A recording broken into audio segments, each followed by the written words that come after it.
Okay, so today we're going to look at how to write a blog. Blogs have become very central to the Leaving Cert.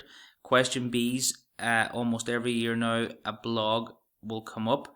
Okay, if it does, I want you to be able to be confident in answering these questions. We're going to look at the format, the structure, and basically just how to write a blog. Okay, so let's look at the layout of a blog. Okay, there are no real rules with blogs. It's very informal, but there are some in terms of layout. Okay, write the name of the blog at the top of the page. So that's the name of the website where the blog belongs. Write the title of the blog post below it. So the blog post may be how to save the environment, how to stop smoking. The title of the blog is at the top. It could be things to do or how to do everything. Okay, it could be the name of the blog. The blog post you're doing is how to quit smoking, how to make money. Okay, how to do, that's generally the type of blogs we see.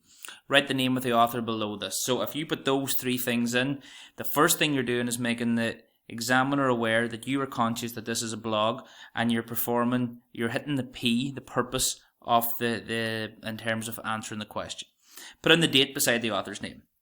Putting these three elements in the opening three lines will show the examiner you are conscious of the fact that you are writing a blog, and that's important, as we said, for the purpose of the question.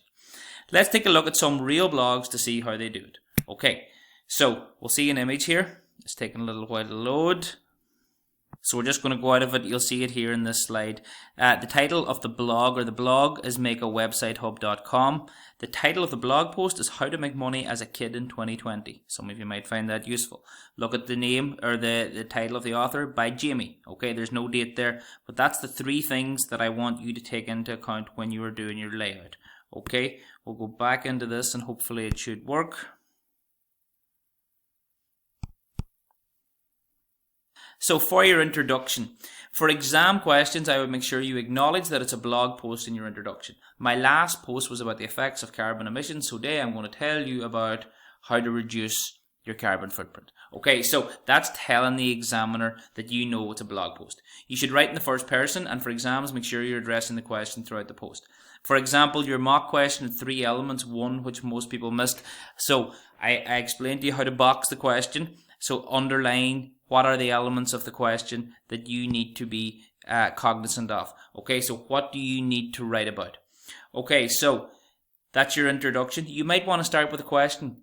Why are we here today? Or what am I going to talk about today? I'm going to talk about, so it's very informal. Don't be getting caught up in your introduction. Just write. Okay?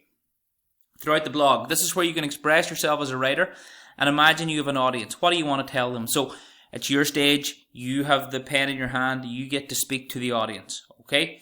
Again, make sure you're answering the question, but in this part of the blog, you should be giving your readers tips, insights, and analysis that you want them to have. For example, Jamie's post there on how to make money will have tips, ways kids can make money, things they can do, insights that maybe he has, and an analysis that he has that he wants to share with others.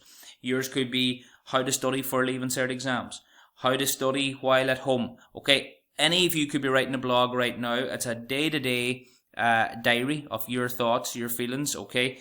Probably a good time to start one. Keep mentioning your audience the same way you do in your speeches, so engage the audience. So use your personal pronouns. I know all of you out there will be thinking, you know, the way and address them and engage them, okay? Ending.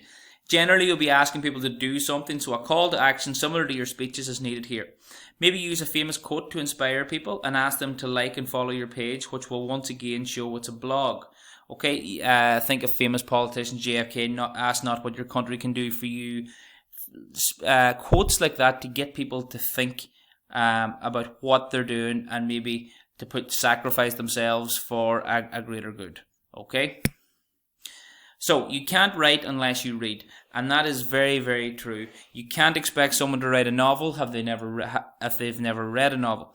You can't write a blog unless you read a blog. Okay, you must start reading them. I'm attaching some links to blogs that might come handy over the next few months, but will also reinforce what you've learned. Okay, this one is from a former Deal College student, and it's skills for real-world jobs. It's by Sean Murphy. The second one is budgeting as a student. So they may come in handy. Again, it'll show you how to write a blog and it'll also give you tips. Okay, so that's how to write a blog. I'll be putting up questions for you later in the week to see can you put your skills to use. Okay, thank you.